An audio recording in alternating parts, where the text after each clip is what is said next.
Welcome back to On the Prowl, presented by Cardiac Cats. I'm your host, Jacob Shorba, and I'm joined once again by Griffin Fisher, a diehard fan of the Kansas City Chiefs, where we'll remorse in one of the most painful Jacksonville games in recent history, and potentially we'll listen to some tirades about those evil Bengals.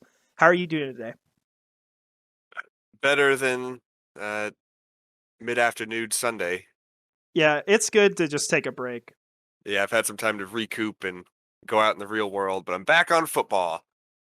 Yep, I've convinced myself that the Jaguars are better than what they look Sunday, so I'm feeling better now. I got to do that. It just takes like a day or two until I can kind of wash the taste of defeat out of my mouth.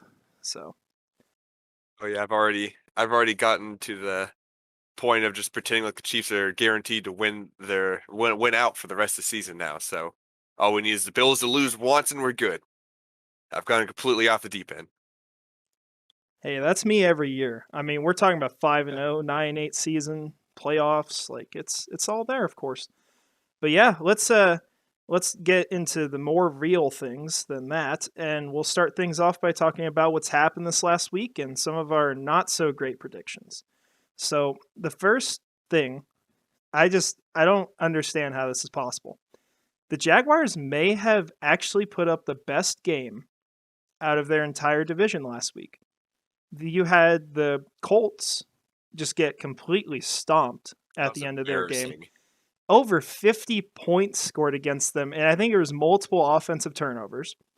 Yeah. The Texans, somehow, they didn't allow a touchdown on defense, but the Texans as a team gave up 3 touchdowns. The offense gave up 3 touchdowns.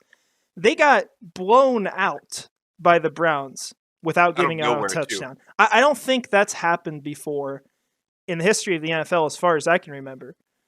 And then there's the Titans, who ended up getting destroyed by, well, this guy they know. His name's A.J. Brown, really good football player, and he just dominated them in that game. And so they're definitely angry over there in Nashville. They took it out on their GM today. He's gone now. I think it's John Robinson. So honestly, actually, I think that's a good move. I think it'll be better for them to work with someone else in the future, because it just seems like every year Vrabel is taking a team that's not great and turning it into a playoff team. So maybe they'll be better. He has to restart that every year too. He has to rebuild the entire team, it feels like. And then every year he gets it to a playoff contending team. If they just had some sort of consistency over there, the Titans could probably build a team that really has a shot at winning the Super Bowl. 100%. I am surprised that they fired their GM mid-season after a loss that was still predicted by most people. It's not like the Titans were the favorite in that game. I was a little shocked to hear that news. Yeah, it seems like it could be a little premature, but the news honestly scares me more long term, because I think the Titans are just going to be a better team moving forward. I think if they kept him, they would be operating under a lower ceiling. You know, you look at their first round draft picks, most of these years, they're just awful. They can't hit on players that early. And you can't build a really good roster when you can't hit on your best picks. So I am scared of them long term based off of that news, but you know, we hope that maybe it's going to cause some dysfunction in the organization, at least this week, and maybe Jacksonville can win, get some momentum back. I think realistically this season's done, but we're going to have hope if we can have hope. So you need to at least have a strong finish to the season to get everyone kind of ready for next year and have more of a winning atmosphere to the team. 100%. The goal is to set the floor as high as possible. Beating a division rival would be huge too. That's a big change to the locker room if you go into the Titans and beat them. Yep, especially when the last time they beat them was under the Obama administration. And it was not at the end of the Obama administration either. It was the middle. That is rough. Yeah, it's been a while. That was a while ago. Yep, just a wee bit. But yeah, AFC South, not a good week. And then you got the Garoppolo news out for the season, like you mentioned. And for the first time in NFL history, Mr. Irrelevant, the first time ever that player has completed a pass. It's never happened before where the last pick of the NFL draft has taken a snap at quarterback and completed a pass. And that changed. I didn't think he looked terrible either. I don't think the 49ers, whenever you heard that news, a lot of people are like, oh, their season's done. I mean, that 100% hurts their chances to like going to the Super Bowl. But I think they can legitimately make it to the playoffs. And with the weapons they have, as long as Purdy can just check down to Christian McCaffrey, they can win a couple games in the playoffs even. Yeah, I genuinely agree. I don't think that they're knocked out of the Super Bowl because of this. I think with the way the NFL is this year, they could actually be fine. I actually, as funny as it is, stumbled randomly across Brock Purdy. I think it was yesterday because I was trying to look at some stuff as far as scouting. Yes, we are at that time of the year as Jacksonville fans. And I was looking at some stuff on Xavier Hutchinson because he's from Jacksonville. He's one of the upcoming wide receiver prospects this next draft. And his quarterback used to be Brock Purdy. And he looked pretty impressive, like from the college film. He was definitely a determined guy. He's a competitor. He's someone who you can actually trust as a quarterback over there with such a great roster. Now, if we're talking about like, oh, he's starting for the Colts or he's starting for like, just say, I don't know what Texans. well, I don't want to just hit the AFC South like that. That's why I'm trying to think of another team. No, Broncos. that'd improve the Broncos. Never mind. That would improve the Broncos. What's another bad team? The Rams. The Rams, yeah, that'd be a bad spot. Yep. It would not work out as well. But they have a really great roster in San Francisco, and it's just about getting the playmakers the ball. Yep. As long as he just gets the ball away to them, you can have Samuel or you can have McCaffrey do the rest. I mean, look at Christian McCaffrey with the Panthers for all those years. He was the only player almost. Yeah, Christian McCaffrey was literally their entire offense, and you saw Panther seasons get derailed from him being out all year. Fantasy seasons get derailed from him being out all year. All of the above. A little salty about that still. Always will be. And then the other big thing, the Bengals defeating the Chiefs. Big game. Honestly, kind of shocked they won to some extent. I thought it was possible, but I thought the Chiefs would get them, especially with this being a game that they supposedly prepared for all offseason. You would have thought maybe they would look ahead, lose some of the games before, and then just stomp the Bengals, but it was the opposite. Won all the games before, and then lost to the Bengals. So I figured I'd give you some time to talk about that. Yes, and it didn't look like they didn't prepare for the game. The Chiefs looked like they went out with the strategy to beat the Bengals. The Bengals will let you run on them. That is their defensive scheme. They will let you run on them, but they will shut down the pass. And the Chiefs ran on them for most of the game. The Chiefs ran more than I think I've ever seen them run with Mahomes here since maybe the Kareem Hunt era. And it was surprising because the Chiefs did look like they had a plan. I think the Bengals also circled this game, though. I think they wanted to be a team that could say they've beat the Chiefs 3 times in a row. No other team had done that. There's not Tom Brady, not Justin Herbert, not Josh Allen. No team has gone into, or not gone in, but played Mahomes and won 3 times in a row. And the Bengals just showed that. And I know Chiefs fans get a bad rap about talking about the refs. And I will kind of go against them on this. There were some bad calls early in the game that even New York disagreed with, but you can't say those affected the game. Those were so early in the game, and the Chiefs were still within 1 score that whole time, that by the end of the game, if the Chiefs' secondary or defense had done anything at all to stop the Bengals, you wouldn't even be talking about calls because the Chiefs would have won.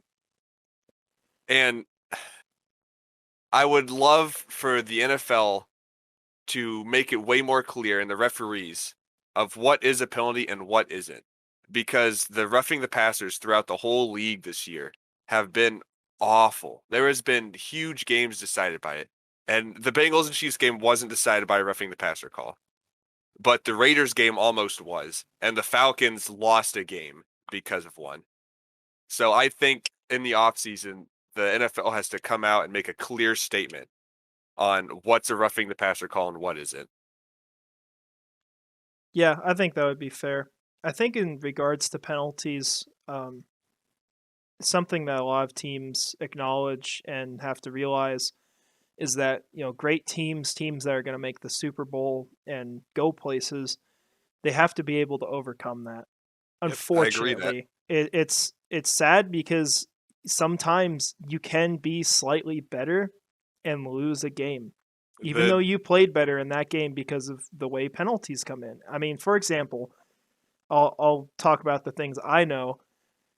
Jacksonville had that exact thing happen to them in yep, I was going to mention that. early 2018. If they were a great team that year, they would have won that game still, even with the Miles Jack call. But they didn't. They Because they couldn't still had overcome it. time. They fell apart, and that's why they lost the game. If that call changes, they probably win. But if they were a great team, they would have won that. And so the Chiefs, I think they are a great team. I think right now they're not the favorite in the AFC following that game. I think there's a lot of teams that can win it. I think the Chiefs are still very high on that list. And I don't think it's unrealistic to expect them to still win the AFC, depending on how you feel about that. But they will have to learn how to overcome that because the truth is, sometimes the NFL does get involved in games, does make calls that hurt teams, but they cannot fully control the outcome of games. And so teams have to learn to overcome that in today's NFL. And I 100% agree with you. I think the Chiefs defense it's really young, especially in the secondary. And I think they just couldn't adapt to the Bengals. And the Chiefs secondary has been handsy. They grab onto jerseys a lot. And it's not egregious stuff, but they're going to have to learn where the line is if they're going to want to play like that. Because one pass interference call can extend a drive, and that happened in that game. And was it a terrible pass interference? No, but you have to learn that even just a little bit, if you gave them that, if the Bengals went down and scored a touchdown on that drive, that was going to be over. And in the end, by the end of the game, those points probably would have affected the outcome. So I think the Chiefs have to learn to overcome penalties like that. And I think they have to learn to kind of follow the rules better, even if those rules are something I disagree with, like the roughing the passer calls this year.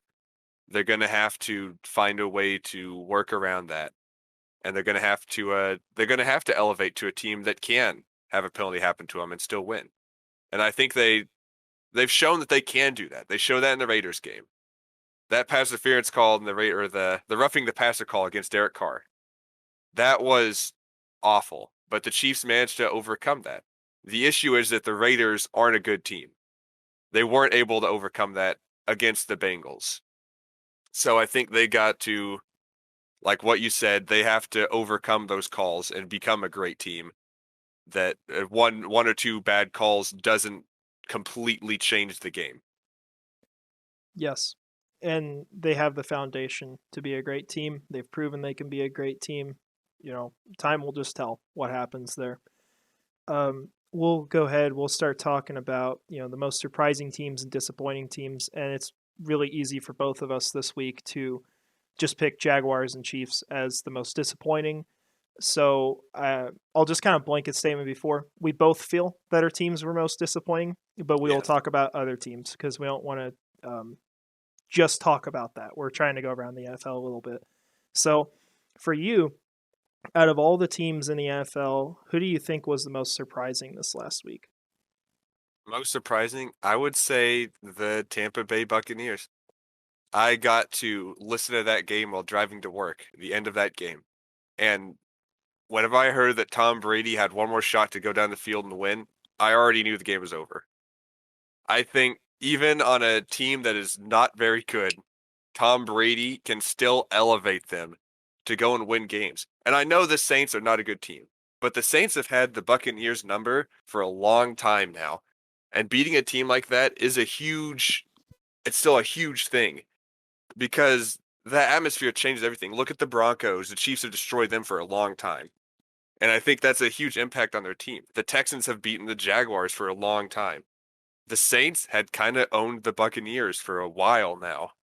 So for Tom Brady to overcome that and overcome the fact that the Buccaneers' offensive line's garbage and they don't have a whole lot of weapons that are performing well right now, and march down the field and score shows that, as much as I hate to say it, the Buccaneers aren't done and Tom Brady isn't done. And I think if they get some momentum, they can legitimately win a playoff game or two. Yeah, I'm definitely impressed by it because I remember talking to you last night, seeing the score with like what 6 minutes left, and just saying, "Oh yeah, Saints got them. We were right on that, and we were wrong." They came back and they did it with like what was there 8 seconds or 4 seconds left on the clock at the end of the game. 3 I mean, seconds it at the end of was the a game. buzzer beater. I got to hear Yeah, Kevin Harlan call that. It was great.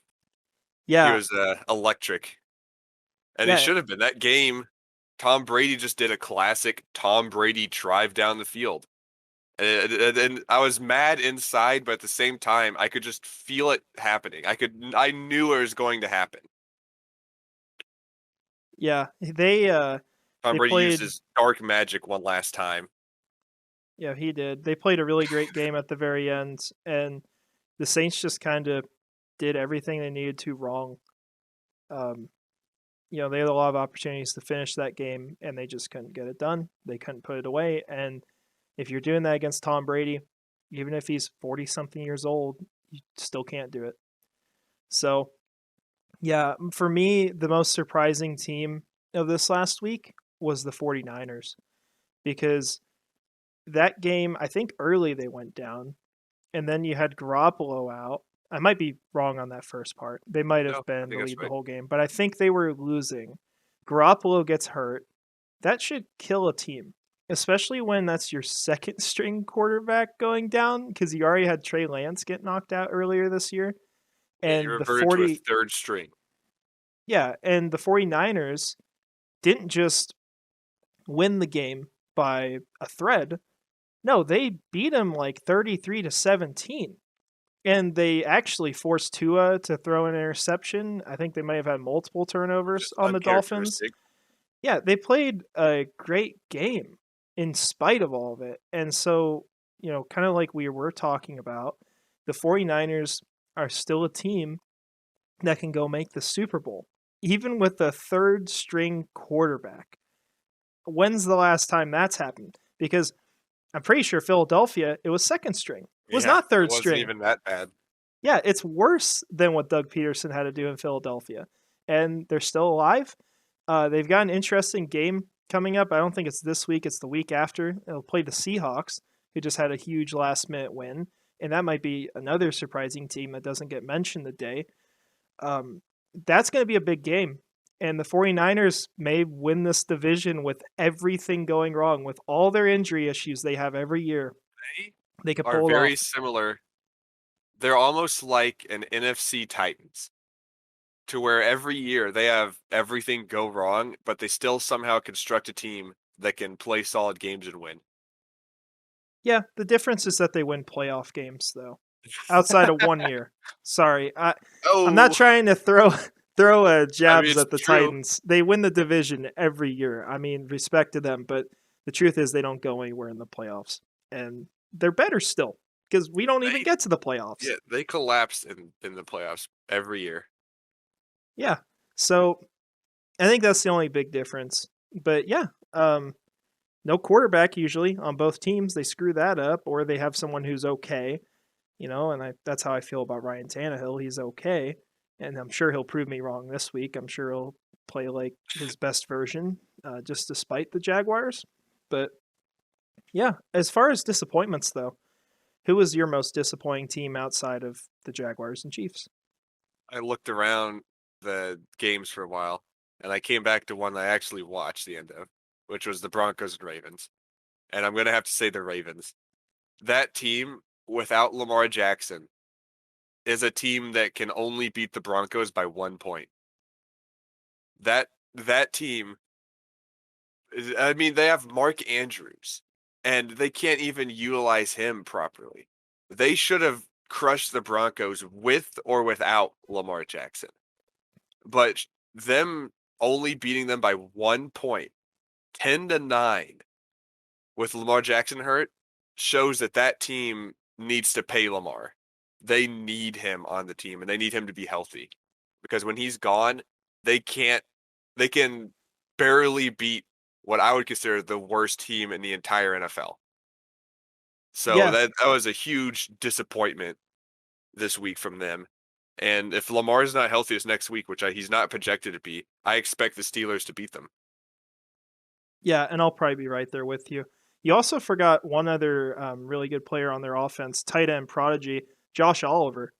Oh, yeah. He had a star game last week. Yeah, that name's familiar to me for some reason, but I just figured I should throw him in there. You know, it's almost like the Ravens offense was really similar to the Broncos offense, where like they have some pieces around the quarterback, but their quarterback is non-existent. I mean, is it not the same? You know, Russell Wilson he's not good this year. Russell Wilson is worse than Tyler Huntley. Yeah. Sure. I mean, it's 100%. It's Maybe it'll change next year. It's not a wrong statement. I mean, at this point, I'm pretty sure if the Chiefs sent Chad Henne to the Broncos, they would be winning more games. Yeah, there's you know what? I'm 100% certain of that. Actually, I'm not even just kind of sure. I'm pretty sure the Jaguars could ship off Blaine Gabbert. Is that who you have? Who we had, and then it was Chad Henne. Actually, they battled each other for a while. That would have been those are some gladiator battles, I'm sure. Yeah, they're both backing up the best quarterbacks of all time. You know. Yep. Blaine Gabbert down in he'll be there for a Tampa while Bay. too. He'll be 45 years old as the backup in Kansas City. Yeah, you know there were actually people. Not to get too off track, but there were people in Tampa Bay who were literally saying that they were considering Blaine Gabbert their next starting quarterback after Tom Brady. Just because he sat under Tom Brady. Yeah. They actually are considering that. That would have been a bad move. Yeah, and if Tom Brady retires after this year, which he probably won't, that would mean the Jaguars would play Blaine Gabbert next year if that happened, because the Bucs are going to be on our schedule from what I saw. So yeah, maybe we'll get to having their taste of that. It didn't go very well the last time we played them in Arizona. For myself, yeah, Jaguars, most disappointing team for sure, but I'm going to choose a different one. I think the Chargers are the most disappointing team outside of them, because for the Chargers, you know, and we talked about this last week, and you kind of changed my mind on it a little bit, because I just haven't been that impressed with Justin Herbert. They're just failing him. They have like these pieces on offense that just can't be as good as they should be. Like Mike Williams, they just re-signed. He's done virtually nothing. Keenan Allen was out like the first half of the year just constantly. Is like every week, oh, he might come back. What he didn't. And I guess he was doing his best Christian McCaffrey impression. But you got that. Austin Eckler's good, you know, but he's a running back. And he's a receiving back as well. But he catches more passes than rushing attempts nowadays. Pretty much, but that's all you have. And then you got all these injuries, and you got a coach that saw Doug Peterson be risky on a Super Bowl run and thought, I'm going to do that on every play. I don't care if I'm at my own 15. If I've got a 51% chance to complete this, I'm going to complete it. And then, you know, they didn't make the playoffs last year because of it. It was just disappointing, because you're playing the Raiders, who everyone was talking about them firing Josh McDaniels, and you know that hasn't happened, and the Raiders are actually kind of charging back right now, which is a tradition. Yeah. Yep. The Chargers should have won that game. They have no business losing those games. If they want to make the playoffs, if they want to stop being the perennial, oh, this team's going to go to the Super Bowl, but then they actually fail during the regular season, if they want to break out of that mold, you can't lose those games. You got to beat your rivals. You got to win when you have the opportunity to win, because that team will probably be sitting there the last week at like 8-8 or 9-7 and possibly not make the playoffs again. And it's just going to be talk every single year. I'm not impressed with the Chargers this year. At this point, the Raiders might actually take their playoff spot again. Yeah, again, I was gonna throw that Again. in for you. Yep. Because the Chargers, and I actually am impressed with Justin Herbert, and he's playing injured this whole year. I can guarantee you his ribs still aren't properly healed. Better But now, though. that team lets him down. And I think it's mostly due with coaching. One, it's whoever's in charge of conditioning there is awful. Every year it's like half their stars are out by week 3. And like the entire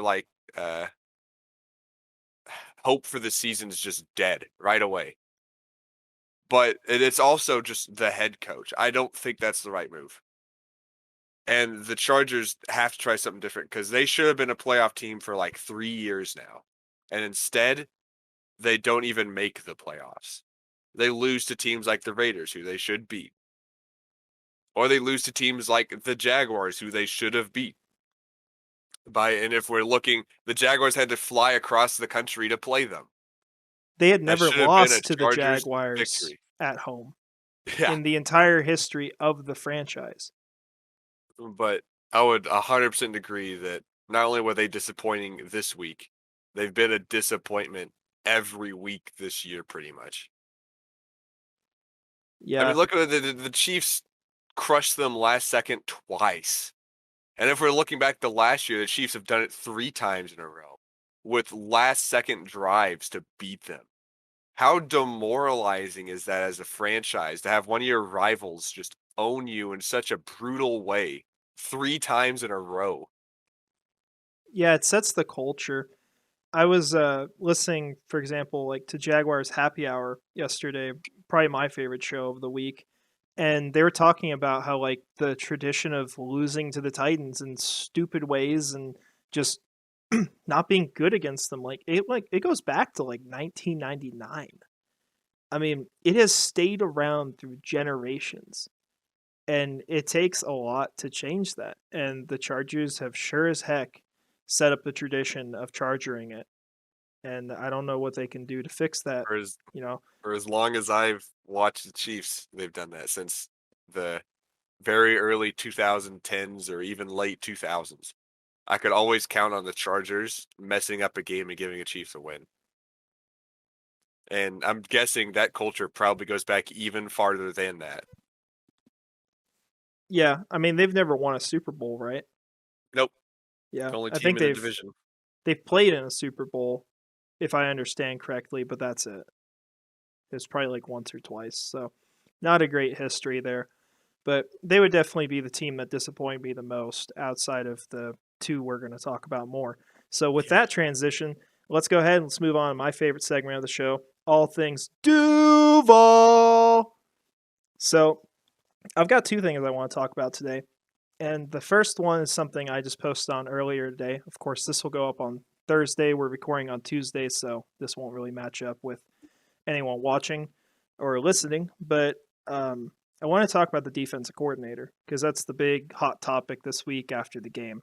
So the question really is if Mike Caldwell should get another chance after this season if everything stays as it is. If we don't see drastic improvement or really just any improvement, should we consider moving on or do we stick it out with him? Yeah, I think the Jaguars just need to move on. I looking at how they played against the Chiefs and how wide open the receivers were, and looking how they played against the Lions, where the Lions had no issue scoring whatsoever. The I feel like he's just not managing the players right, or calling the right plays, or all of the above. And like you said, unless he drastically improves, I no, they have to move on. I just think he's not the right atmosphere for the team. He's not the right coordinator. You guys need someone who can work with your players better and can call better plays than that. Gotcha. Yeah, and I agree to some extent. I think he's kind of got a mix of two things going on. He's trying to run the scheme he wants to, which is a very good scheme. He's trying to bring over what Tampa did and very much succeeded with the last few years, but he doesn't have the players for it. And so good defensive coordinators, they need to be able to set up their scheme to their players' strengths. And in the offseason, that's where you retool your roster, change around who you got to fit what you want to do. And just clearly they're not there. They don't have the players to do what he wants, but he's not transitioning either way. He's kind of just stuck in the middle. So like he's making some changes, but it's just confusing. It's not really worked out. So I think that they need to, seriously evaluate where he's at, see if he's going to make anything better throughout the course of this year. If they have another game where they can't force a punt, that might just be the final nail in the coffin right there. That should be it then. Yeah, but I still have confidence in him. I still think he can get things done. He just needs to transition. He needs to learn the coordinator job. It's hard to get down the first year, but that's kind of part of it. He's just gotta figure out where to put players. I mean, I talked about, even on the article I did, like as crazy as it sounds, Devin Lloyd, he's staying on the bench right now. He's struggling.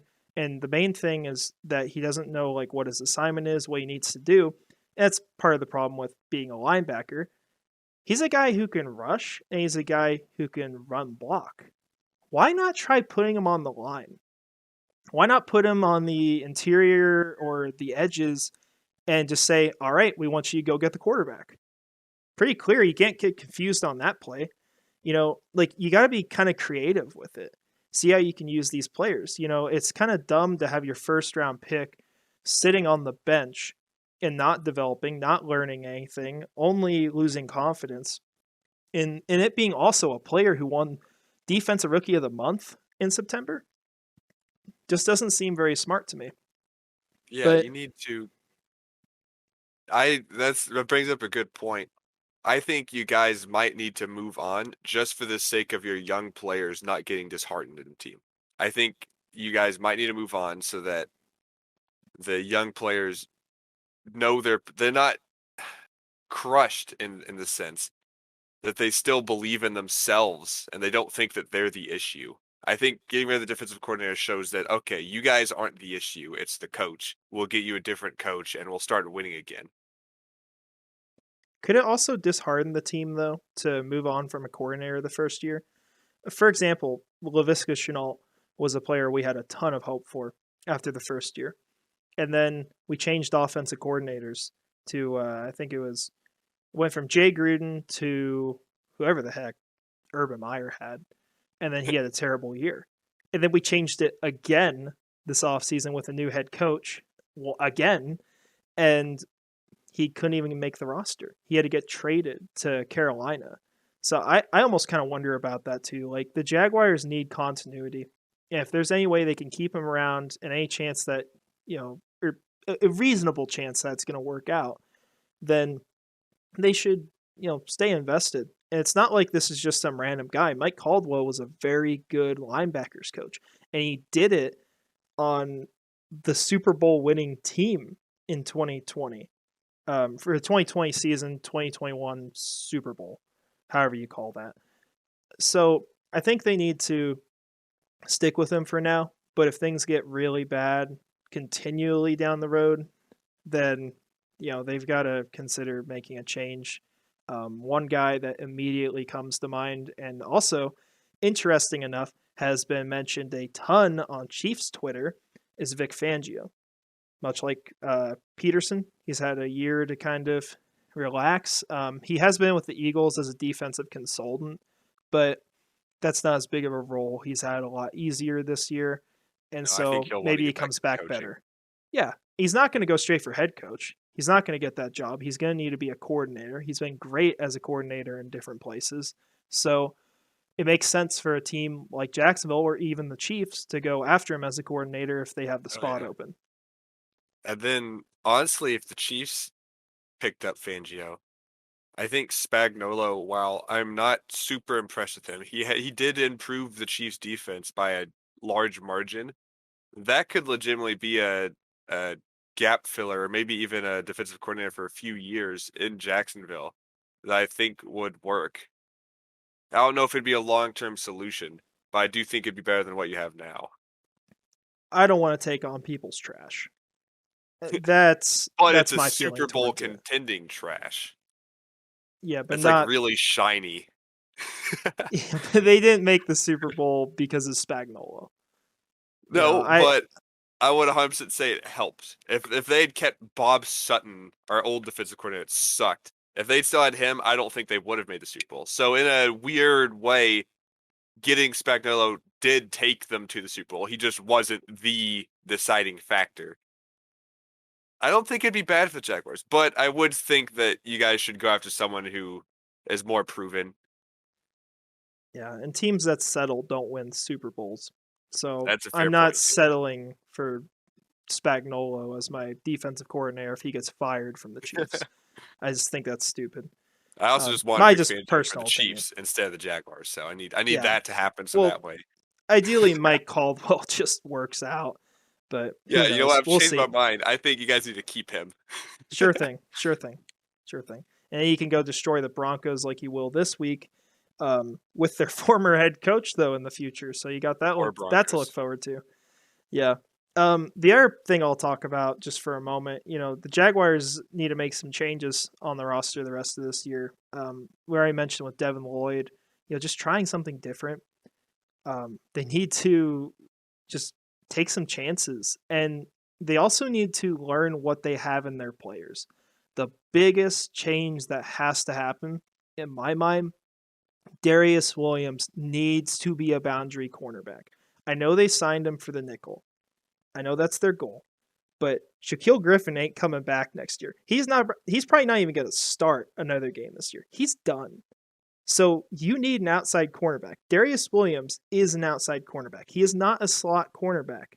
Maybe instead of just sitting here and thinking, oh, we absolutely need outside cornerback in the draft or in free agency again, take the guy who's struggling in the interior and move him to his natural position. Give him 5 games. If he plays good enough there's a spot on your roster that's solved. And I know it won't fix opposing offenses doing really good against us, because then you're just moving Monteric Brown into the slot. He's not really fit to be there. But Darius Williams is a bigger part of the Jaguars' future. And if we can set him up on the outside and get that figured out, I would rather have to worry about drafting a nickel cornerback in like the 3rd or 4th round than going after, like a Christian Gonzalez or Keely Ringo in the 1st round, being handcuffed there, because if we don't get him, our defense sucks. So I think that's one thing. I think they need to have a running back committee as well, with Jermichael Hasty, Darrell Henderson, get those guys involved. Etienne, unfortunately, as good of a running back as he can be, he has turnover issues, and that is going to kill the Jaguars. And until he's gotten rid of them, his play time needs to be a little limited. And very few teams just have one running back. And by very few, I think it's only the Titans who do that effectively. This isn't a one running back league anymore. You have to have other people's system. Like the Chiefs, as much as I love Pacheco right now, we have to have Jerick McKinnon for the 3rd down plays. He's a great passing back and he's really good at blocking. You can't have a single running back team anymore. And to the different positions and moving players around point, I think that your guys' season's done now. I think the Jaguars have to look at it that way too.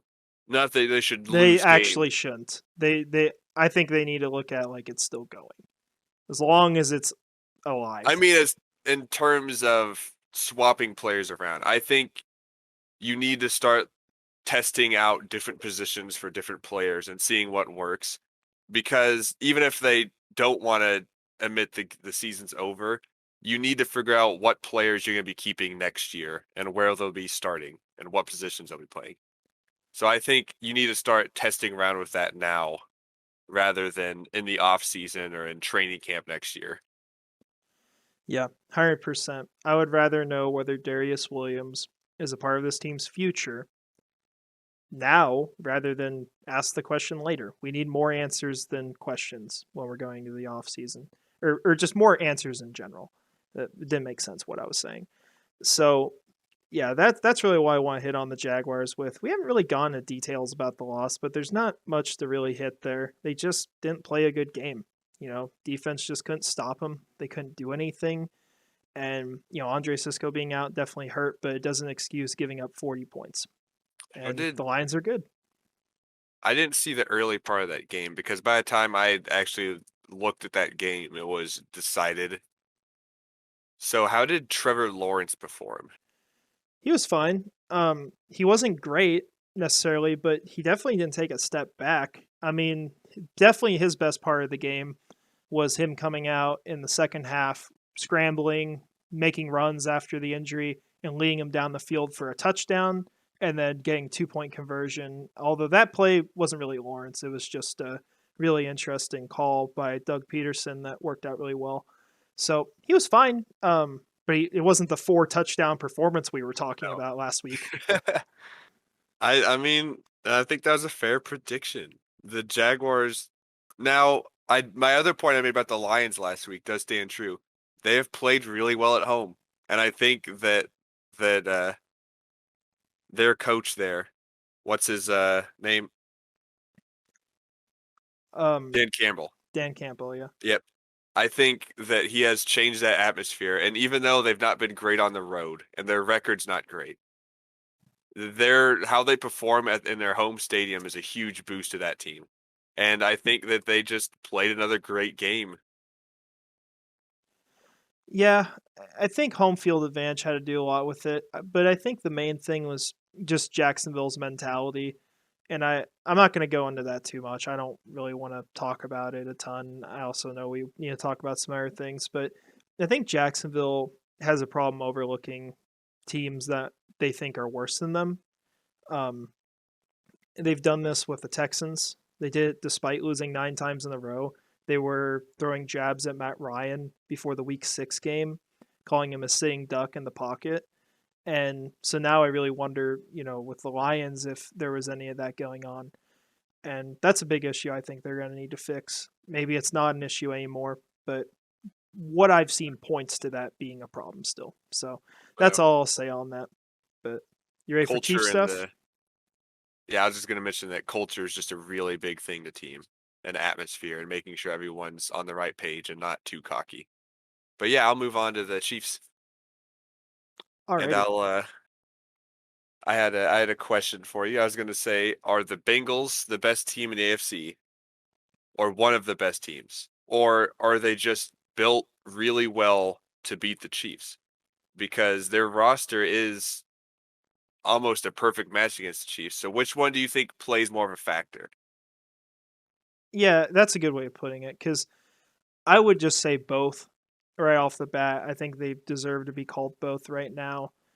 I think this question gets answered more when they play the Bills because if they beat the Bills, I think they're just the best team. Yeah, And I would that's the agree main with that. thing. But if they lose to the Bills, I think it's more so about being the Chiefs. But what kind of makes me lean more towards them being the best team right now is that they beat the Titans too.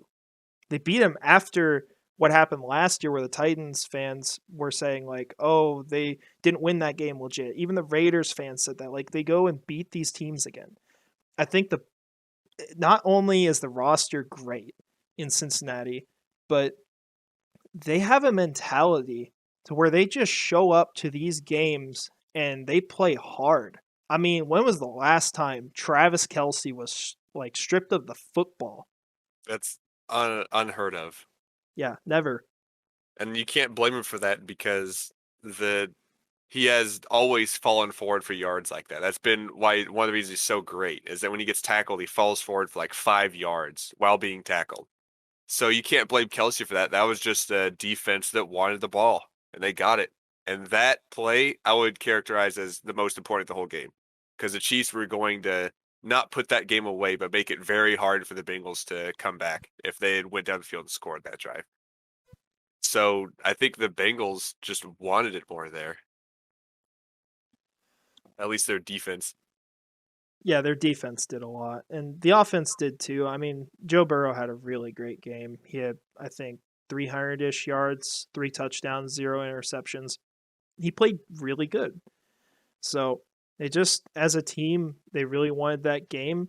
They're not in this hangover anymore. They were 0-2 to start. Now they're what 8-4. So that's an 8-2 run since then. I mean, right They're on now they look like the best team in the AFC. and they have momentum too, and it's very similar to last year. Now, I don't think they'll be the Super Bowl contender this year, but you can't discredit that even one bit. There's a chance they can do it. And to talk more on the Chiefs in that aspect, Joe Burrow did have a solid game, and they showed their depth at wide receiver this game, with Chase not actually having the biggest role even. But you also have to take into effect that the Chiefs secondary has been terrible, and they've been terrible for years now. And I mean, there's twice on that final drive, thanks to the Bengals coaching, which is one of the parts of the teams that is not good. It's not the worst coach in the league, but they had a chance to put that game away, and they called a play that gave the Chiefs one more shot, stopping them even. But the Chiefs had two shots on that final drive to get the ball back and have Mahomes with no timeouts, but plenty of time still to go down the field and win the game outright. And they couldn't make a single stop, not even on 3rd and 11. I couldn't believe So it. yeah, it was, and I could see it coming because I've watched the other two games against the Bengals where the Chiefs defense could just never make a stop.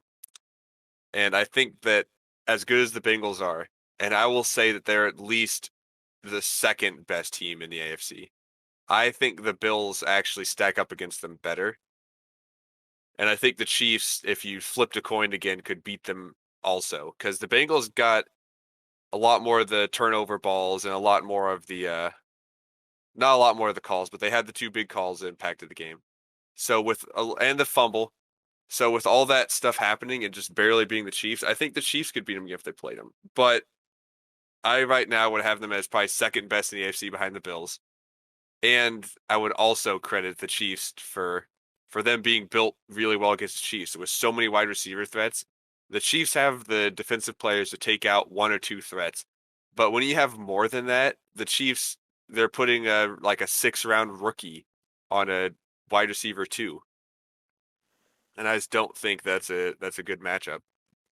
Yeah, the Bengals just have so many ways they can go on offense. They really have three good receivers, and two of them I think are great. One being greater than the other, but they just have a team that is really hard to stop. They have a quarterback who's super efficient, who really doesn't make huge mistakes other than week 1 of this year. I'm impressed with them, and it'll be interesting to see what they do against the Browns and the Bills coming up. And that is one really quick point about the Chiefs secondary is that is just Spagnuolo's plan. It's a very Bill Belichick-esque plan, which is eliminate your top threat. He does it against Diggs, and he partly did it against Chase this time. Not against the other games, but in this game he partly stopped Chase. But the issue with that plan is if they have a second wide receiver who's also really good, they torch us. Like Gabriel Davis torched the Chiefs secondary. And Higgins had a great game. So I'd move on to another point about the Chiefs is that should the Chiefs reset their roster at offensive tackle in the offseason? Yes. Yeah, yes. And I would 100% agree too. Yep. You can't Orlando Brown, barring against the Jaguars for some reason where he performed amazingly. And Andrew Wiley. And Andrew Wiley, who also was going to mention that. Against. But both of those players, and especially Brown this game, he was the most disappointing. Wiley actually didn't do terrible against the Bengals. But on Orlando Brown, I just watched as Bengals defenders just ran around him and just got pressured Mahomes right away. And there was multiple drives that were stopped because of that reason alone. And I think Joe Thuney, who is out for this game, he'll be back almost certainly next week because he was questionable play this one even. But with Joe Thuney out, Orlando Brown had no help, and he just showed that he doesn't stack up against even just kind of mid-level defenders. He gets beat by guys who aren't even well known around the league, and you can't have that. So I think the Chiefs have to completely reset it. They have to. I would prefer if they sign a veteran at left tackle. I don't want a rookie at left tackle. They need to go and get someone who's proven to be good at left tackle, not someone like Orlando Brown who is like, oh yeah, he went to left tackle and did fine. They need someone who is a proven starter at left tackle, and they'll have to find ways to get the money to pay him. But knowing the Chiefs, and they've been able to do that for multiple years now, they'll find a way to pay somebody. But for right tackle, I think they need to spend a high draft pick on it, a first or second. Yeah, you guys need to definitely focus on that in the offseason. And tag and trade. Tag and trade. That is the 3-word saying I'm going to have for you, because if you can learn your lesson, you're going to learn from the Jaguars. Look at what they did with Cam Robinson. They paid him like $18 million a year to be the left tackle, and they signed him for a 3-year contract. And what did he do on Sunday? Oh yeah, he got beat by James Houston, 6th-round rookie, on a ghost move that ended up nearly taking out Trevor Lawrence for the year. The worst thing you can do when you have an average to slightly above average tackle, tag and trade him, get a pick, get something out of it, and go get another guy in the draft, because you are so much better off. Because now the Jaguars, they have him for another year. And they have to hope he plays better before they can move on. And you need a left tackle. That's the most important part of the line. And the Chiefs, they showed they proved that they can draft great offensive linemen. They got Trey Smith and Creed Humphrey, and that center of that line has been insane. And they proved they can go and trade for great offensive linemen or pick them up in the offseason as free agents with Joe Thuney. So the interior line is great. And if they can get 2 tackles that are at least just better than what we have now, Mahomes sitting in the pocket is becoming just as dangerous as scrambling Mahomes. And he's improving year after year inside the pocket. And I think we have to get tackles to further make that easier for him to just stand there and almost play more like a Brady or a Manning, where he doesn't have to scramble. And I think that's key to the Chiefs' success down the road, is getting tackles that can allow him just to be safe in the pocket and not have to scramble every time. But that's all I have for the Chiefs today. Yeah, you guys might have some really good prospects you can look at in the late first round, because obviously you'll be drafting there. You'll want to look up Olu Fashanu sometime. I already told you to do that, but maybe. We'll see. But yeah, you should go look up that name. Let's move on, though. We're going to talk about this week to come, and the Jacksonville Jaguars will match up against Satan himself, the Tennessee Titans, and they are heading into the pits of hell to do it. So on this game, man, both teams are going to be angry. They just had awful performances this last week, and like I said earlier, I couldn't believe that Jacksonville's performance might not have been like the worst in the division. It might have been the best. I mean, the Titans feel terrible right now, and they're going to be motivated in this game, and they know, quite frankly, that if they can beat Jacksonville in this game, they're heading to the playoffs. The only way they are really going to miss it is they lose this, and or the Colts get it together. And I don't think the Colts are getting it together. I think Jacksonville's probably the only team outside of the Titans that could get together and win that division. That even has a chance, yeah. Yeah, and that chance is pretty much gone. So, we've got hope for one more week, and then if they lose, it'll be mock draft season. Finally, took a little longer this year. As far as the Jaguars, what they need to do, I think they need to have a good, clean run game. They haven't had that for a while. They've got this run game that makes mistakes or it just doesn't get going. They're going to the pass too much. That's a huge part of this. And then Lawrence needs to exercise his demons against the Titans. I remember last year when he said before the game he was just going to let loose. Things weren't going well at that point of the year. He had to do something different. Well, let loose meant to throw 4 interceptions in a game and score 0 points. So I don't want to see that again. I don't want to see my least liked team in the NFL intercept my franchise quarterback 4 times. I don't think it's going to happen. I think he's going to play fine, but it's hard going up into Nashville for this team. They struggle every year. We're going to need our cornerbacks to step up, and thankfully this is the week where they're not going to be challenged as much as they have been recently. The Titans' offense is struggling. They're missing a receiver. I actually, when I was doing the notes for this, wrote down A.J. Brown as the guy they had to cover. I forgot that he wasn't there. Not even a joke. We'll have Andre Sisco back as well. That'll help out a lot in coverage, the run support. I just think this is a game for Jacksonville They've got to win it, but I don't think they're going to. I can't predict them to win in Nashville until they win in Nashville. I can't Yeah, predict them to they have even to. beat the Titans until they beat the Titans. Although I will probably predict them to beat the Titans in week 18. They have to show they can do that first. They have to show they can go up there and win. And Nashville is that is such a good home field advantage. The Titans play there well every week, and the fans there, albeit they're fans of an evil team, Yes. are very devout and they're very loud. And And it evil. is hard to go into Nashville. And I know that from watching the Chiefs every time they go to Nashville. It is a rough game. And I would love for the Jaguars to go and beat the Titans because I don't like the Titans just because the Chiefs and the Titans have almost had their own little rivalry the last 5-6 years.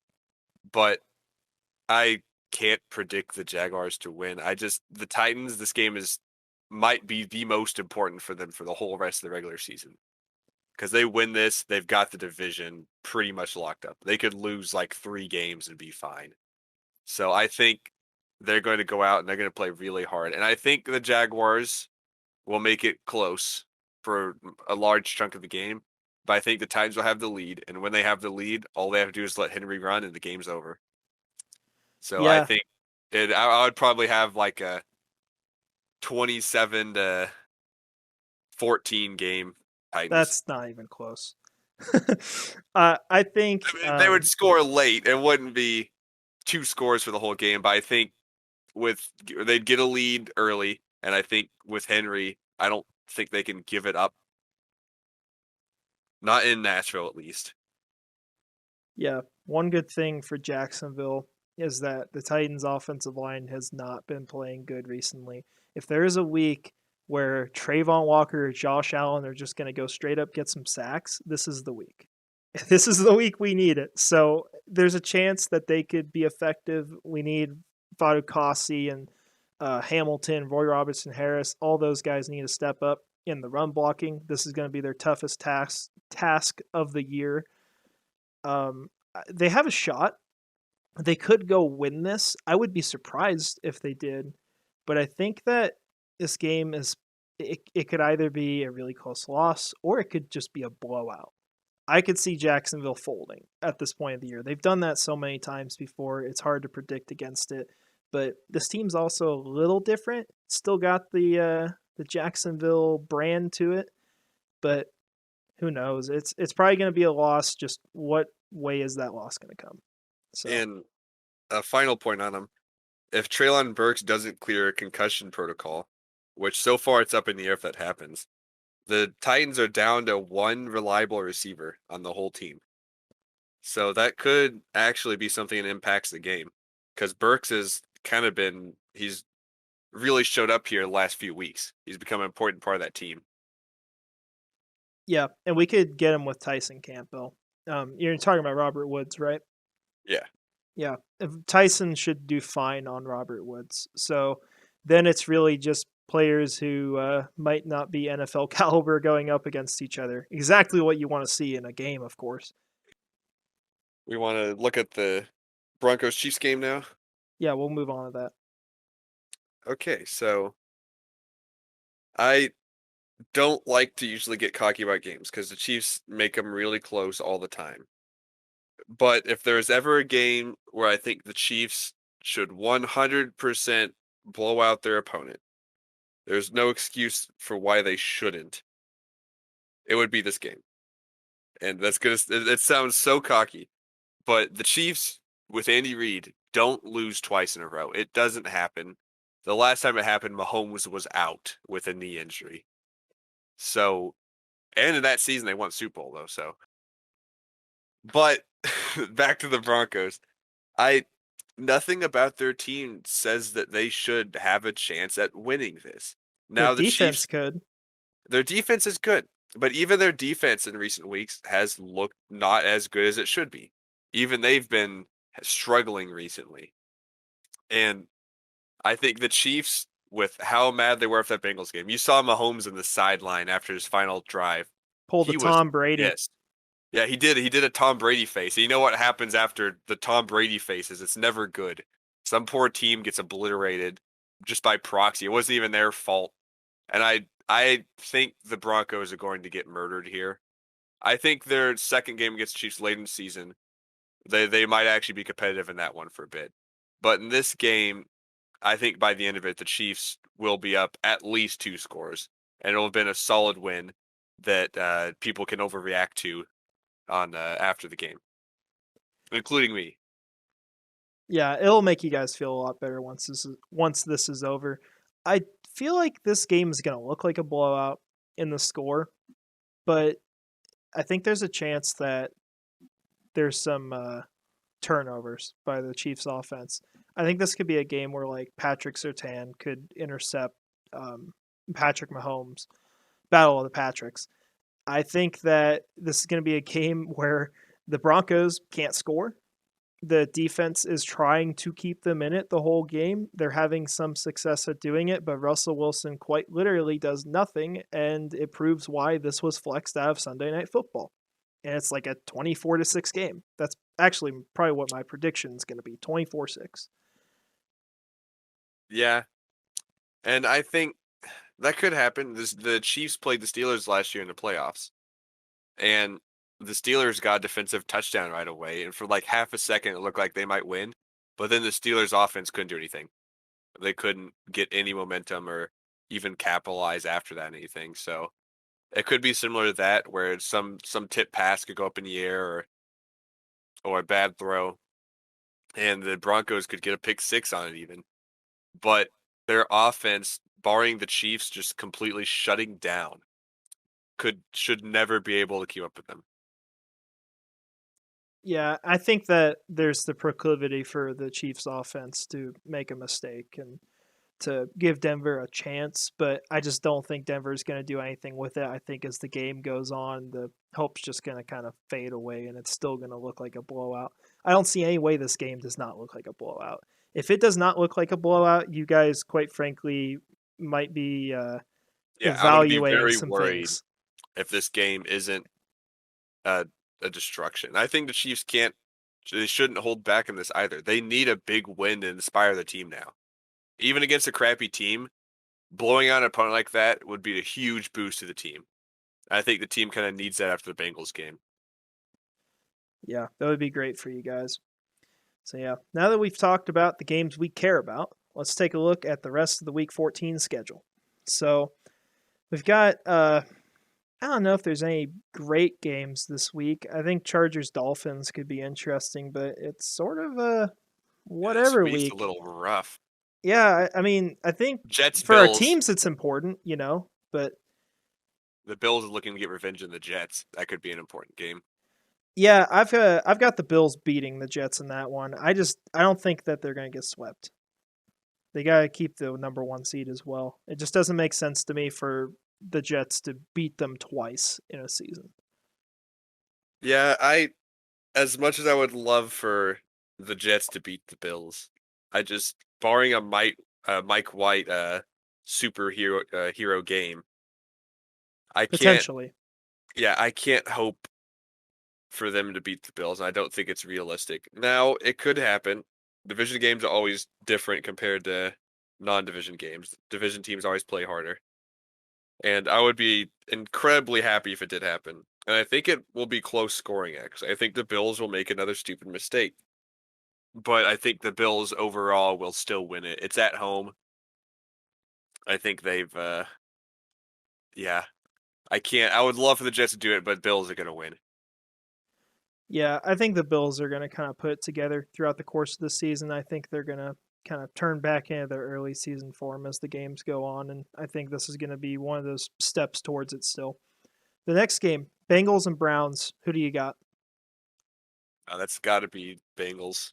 If that'll be a close game though. The Browns have actually had a really good record against the Bengals recently. That's been one of the teams that they've actually been able to beat. But I think the Bengals have too much going on right now. They just got off a huge win, and I think the Browns just aren't solid enough to do it. But I wouldn't be surprised if the Browns actually did win some close game because they've had their number recently. I'm right there with you, but I think it's got to be done by the Browns defense. Watson's just he's not good. I think it's just the simple truth. They screwed up. They should not have picked him up. It's a problem there. He hasn't played for what, like 2 years? I mean, he's just not who he was. They've made a mistake there. I think they're going to lose this game. I think the Bengals have the mentality to go win this. I think the Bengals might actually go on a run in a few games against all odds. I think they could go beat the Bills. They have that mentality, and I think they'll exercise their demons against the Browns this week. So the next game, Steelers and Ravens, and we've also got Lamar injury in this. It's going to be 1 to 3 weeks from what I read. So he will almost certainly not be playing this game. Yeah, so who do you got in this one? I've got Steelers. Kind of like what I said earlier, I don't think this team can win without Lamar. And they barely won against the worst team in the NFL without him. So I think the Steelers at home with the Steelers, no, I think Steelers win. And I think it might even be by a couple scores. I don't have faith in the Ravens to go in there and win. Yeah, I agree with you on that one. I think the Steelers are inching closer to the 500 mark. You know, they're going to have the advantage in this game. They're going to have the only starting quarterback in the game. So I think they'll get it done. I think they're going to get closer to playoff appearance. Yeah, they're actually not done with this season yet. There's no way that team would ever go and win the Super Bowl. But I think they're actually playing to get to the back to 500 even. Yep, just They're, like they're you not said. 100% done yet. Yeah, Steelers do that every dang year. Chargers and Dolphins. Sunday night football. Who do you got? Sunday night. That was a good Sunday night game. Unlike what it was going to be. But yeah, at home with Chargers. I think the Dolphins have to win it. I think it'll be a good game. It should be a really fun game to watch. But I think the Dolphins need to prove that the 49ers was just a fluke or that was just a team that was built perfectly to counter them. And I think that they'll show that the Chargers, even though the Chargers are a solid team and they play well, I think the Chargers will make mistakes and they'll choke and the Dolphins will win. Yeah, it's so hard for me to choose a team in this. The Dolphins are the better team, but their travel schedule is so awful. They just came out to the West Coast to play the 49ers. I'm assuming they're flying back to Miami throughout the week, and that they're flying back to the West Coast again to play the Chargers. I mean, they have an awful game coming up. So I think they've got a chance to still win it, but I'm going to go with Chargers. I think they've got to stay alive. It's hard for me to see them go 6-7, but maybe at the same time it isn't. That game could really go either way. So yeah, it should actually be a really fun game to watch. Yeah, I'll definitely be sitting down for that one. Raiders and Rams. Battle of the Juggernauts. Yeah, it's gotta be Raiders. Yep. I they're on a bit of a roll right now. They always play better as the season goes on, and they're playing a crappy team. So if the Raiders don't win that, there's something terrible has happened. Yeah, I agree. Raiders are going to win that game. Rams are just broken right now. Stafford probably won't even come back this season. That might have already even been announced. I know he's on IR, so I don't expect anything from the Rams. Next game, there's an obvious answer to this. Cowboys, Texans. That's a blowout. Cowboys. Yeah. The Texans aren't trying. They're not going to try. Though they're getting Now, ready for there's a little bit of a Jacksonville. rivalry inside of Texas between those two teams, but if the Texans were going to win any game, it would have been against the Browns, and they couldn't even do that. So they're getting killed by the Cowboys. Yeah. Well, like I said, they're looking to Jacksonville. That's their two biggest games of the year right there. And You got to get their 2 wins. I know. It won't shock me. It'll hurt, but it won't shock me if that's how it ends. Cardinals and Patriots. I've got Cardinals being the Patriots in this one. They're off a bye, so that's going to help them out a little bit. And Hard Knocks can't be dead this early in the season, right? I'm going Patriots. I have more faith in the coaching of that team. Not the offensive coordinator coaching, but the head coach. And I think they've looked more solid compared to the Cardinals. Now they're going across the country to Arizona, but I think the Patriots will actually win a probably kind of ugly game. Yeah, it's probably going to be pretty ugly. You're not very confident in either of those teams at this point. No. Yeah, sorry, 6-6 Patriots. Vikings and Lions could be a really close game. I've got the Vikings edging them out, but it wouldn't shock me if the Lions won this to get to 6-7. It's at home for the Lions. That's an important part of that game. I think, yeah, I'm gonna call Lions. I think this is one of the games that the Vikings kind of choke every year. They have one or two games where they just lose to a team they should beat, and I think it's going to be this game. I think the Lions are actually going to win at home and make a big statement win. Yeah, it won't shock me too much. I also could see them going into that game a little cocky a little bit because they just came off a huge win. A lot of players were looking forward to that game. Well, they've got a lot of people from Jacksonville over there. Mark Brunell's there, DJ Chark. There's quite a few guys. Eagles and Giants. This one's got to be Eagles. I think the Yeah, Giants are just kind of collapsing at this point. They're that heading straight back to 500. I wouldn't say it's got to be Eagles, but I'd say Eagles are going to win. I If stuff went wrong in this game, and if the Giants like a stray fumble right away, and the Giants get up a score or 10-0 or something, they might have enough room with Saquon Barkley to kind of win this. I am not going to call that at all, but I would say it's probably 85% Eagles win. But it might be closer than what it should be.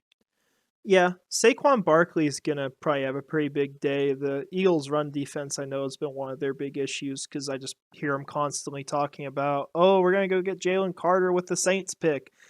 And he's a really good interior guy for the run stuffing. So I think you'll probably see Saquon do a lot this game, but I don't think it's gonna be enough. Running backs can't win you every single game. So in the final two games, we got 49ers and Bucks. I've got the Bucks falling to the 49ers. I think that the West Coast travel is going to be a problem once again. Yeah. And Brady has this history of struggling against backup quarterbacks. It's time for Brock Purdy. And if he was going to win, if it was in Tampa Bay, I might actually go with the Buccaneers, but across Yeah. the country, I think 49ers have to win that. If they don't, something crazy happens. There's some fluke play somewhere that decides that game. Yeah, I'm right there with you. In the final game, Seahawks, Panthers, I think the Seahawks are going to pull this one That's the out. It'll best be game of the week. Yeah. At least there's one good team in it. That's the good thing. But I think it'll be a decent win. Nothing too impressive, nothing too bad, but it'll just kind of be what you expect. So Yeah, the Seahawks have looked a little bit rougher recently. They're not on as much of a high as they were early this season, but they should win that.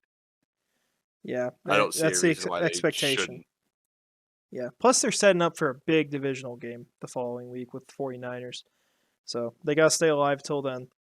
But let's go ahead. Let's wrap this up. Final question of the show: if the Chiefs were able to win on Sunday, what went right? They didn't make any mistakes. No offensive turnovers. I think what you said, it'd have to be offensive turnovers that would get the Broncos into this game because they need a fumble on like the Chiefs' own 35 or something. They would get them so close to their red zone they could just get lucky a couple times. So as long as the Chiefs protect the ball, no crazy Mahomes throws, no behind the back passes. Although if the Chiefs get up a couple scores, I'd like to see that, but that's wishful thinking. Uh, yeah, as long as the Chiefs just don't turn the ball over, I think they'll be fine. Yeah, I might even amend that too. If you guys don't commit 5 turnovers, you win that game. I think you've got to It- do a lot It's wrong to got to be blow it. more than just one stray fumble. Yeah, Yeah, because I think you'll win with 1 or 2 turnovers. Quite frankly. it's got to be like four. The Yeah, Broncos before have I think back in the '80s they put grease or something on their jerseys so that the Chiefs couldn't tackle them. So they might do that again, except on the Chiefs to where the ball slips out of the Chiefs players' hands. yeah. And in that case, I think they win. It'll look like Philadelphia in Week 4. Oh Five yeah, turnovers. I'm still angry. I think for Jacksonville, Etienne, that's who it comes down to. And I probably got to call him Etienne with the fumbles. I don't think I can use Elite right now. He needs to have a great game. Yeah, he's got to earn it back. If he has a great game, if he plays really well, if he's getting multiple touchdowns, if he finally gets that like huge rush, I think we can win. I think that's what we need. We need the run game to be great. We just need that one player to step up. And Lawrence can step up and this team can still struggle because of the receivers dropping balls. We're leading the league in that. But if Travis Etienne steps up, that's half the game that's going great. And we can control the clock. We can control this game if we can get ahead. If he plays great, I think Jacksonville can win this, get back into the playoff hunt, and have a shot at least in the middle of December, which is something we will be very thankful for if that happens. So.